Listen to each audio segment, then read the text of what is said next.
心往何處安？有聲書，作者安，有聲書文本整理朗讀 Irene。 第6章，他走了。佢嘅逝去令我嘗盡人間苦楚，身心受到無比嘅折磨。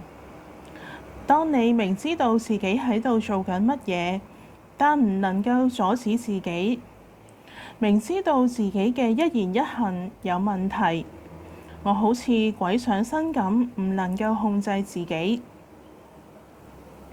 睇住自己將一生所愛整死，嗰種感覺會係點樣呢？書上面話，人嘅悲痛以喪偶為首。我不但令自己嘅所愛永遠離開我，仲有俾命運作弄嘅無奈。如果冇媽媽對我嘅不離不棄，我諗我冇可能走出人生嘅幽谷。我度過咗一段人哋想像唔到嘅黑暗日子。幸福唔係必然嘅。如果你嘅身邊仲有親情、友情嘅支持，扶你一把，借個膊頭俾你，等你可以暫時喘息，呢個係你嘅福氣，要惜福。我同鐘都會參加一啲課程同埋訓練班，文嘅例如心理學同埋一啲管理嘅課程，而武嘅就有打羽毛球同埋壁球。我哋會獨自報讀鍾意嘅，如果大家都覺得有興趣同埋值得嘅，先會一齊報讀。呢個係一個好好嘅策略，似乎保障大家唔會漏咗有意義嘅課程。後嚟我哋知道有一個個人成長課程，起初係鐘先參加，然後經過鐘嘅推薦，我報咗名。呢個係由基督徒組織開辦嘅課程。我哋喺嘉道理農場度過咗3日2夜，人數大概係10幾20人。佢哋嚟自唔同嘅機構，有電視台嘅新聞報導員，亦都有社福機構嘅高層人員。除咗修女之外，仲有我呢個老混混。喺課程裡面，參加者用唔同嘅方式，將自己內心深處嘅秘密訴說出嚟，然後用一啲方法去將呢啲內心嘅情感釋放，最後去解決。其後我先至發現呢個課程係好容易令精神病人復發。我起初認真咁參與嗰啲活動，覺得冇乜嘢特別，只係呢啲活動發生期間，我嘅精神病大門被打開，我開始有超人一等嘅感覺。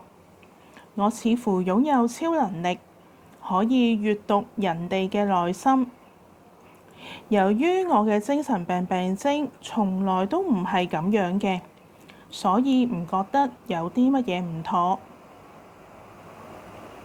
其實我同鐘嘅感情已經到咗難捨難離嘅地步。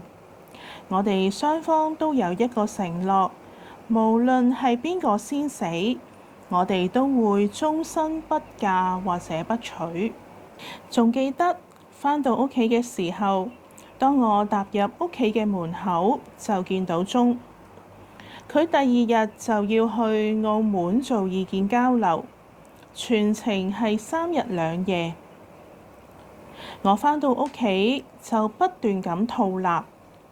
鐘問點解西瓜咁凍，仲要將佢吹凍？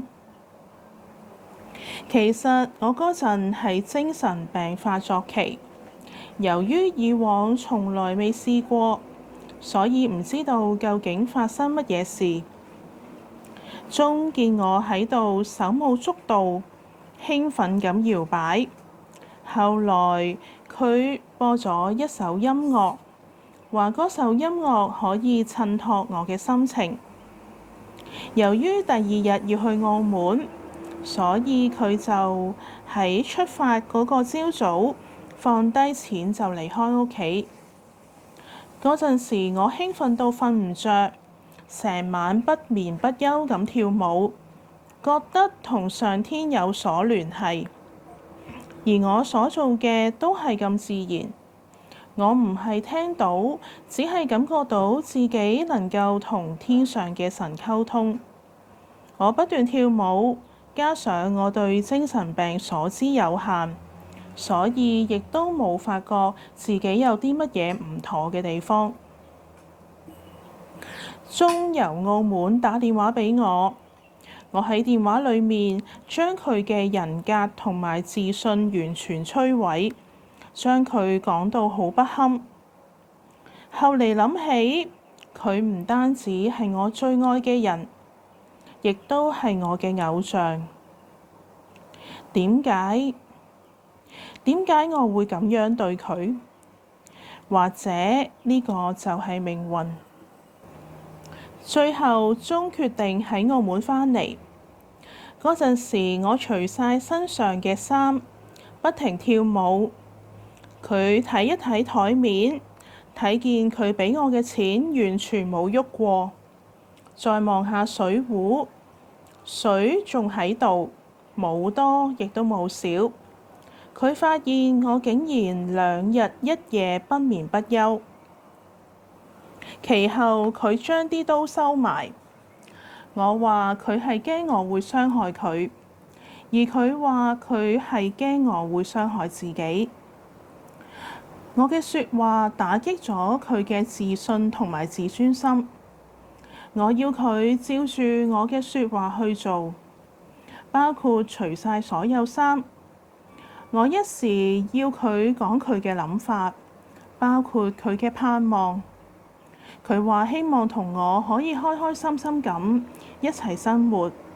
佢講呢句説話嘅時候，眼睛喺度發光。呢件事嘅發生，而家仲係歷歷在目。呢個係我人生中最痛苦嘅時刻。佢照住我嘅吩咐做一啲動作，包括飲大量嘅水同埋去到浴室。最後我喺浴室將佢浸死。我睇見佢嘅靈魂喺軀體飄走。我大聲懇求佢唔好走。嗰陣時我聽到聲音話，如果我可以飲佢嘅血，斬自己嘅手指，佢就會返嚟。於是我就飲佢流出嚟嘅血，一陣腥味湧過嚟，再用一把刀狂斬自己嘅手指，斬到見骨。過咗唔知幾耐，我淨係見到天色一時暗，一時光，一時暗。我聽到聲音叫我去揾人，我就拎起電話打俾我嘅中學女同學。但係揾佢唔到，我就打電話俾大妹妹。我講咗一大堆，我都唔知道我喺度講緊啲乜嘢。我將長梳化堆到門口，跟住我聽到消防車同警車嘅聲音。佢哋將門爆開，佢哋用一條大毛氈將我包住，抬我去到救護車裡面。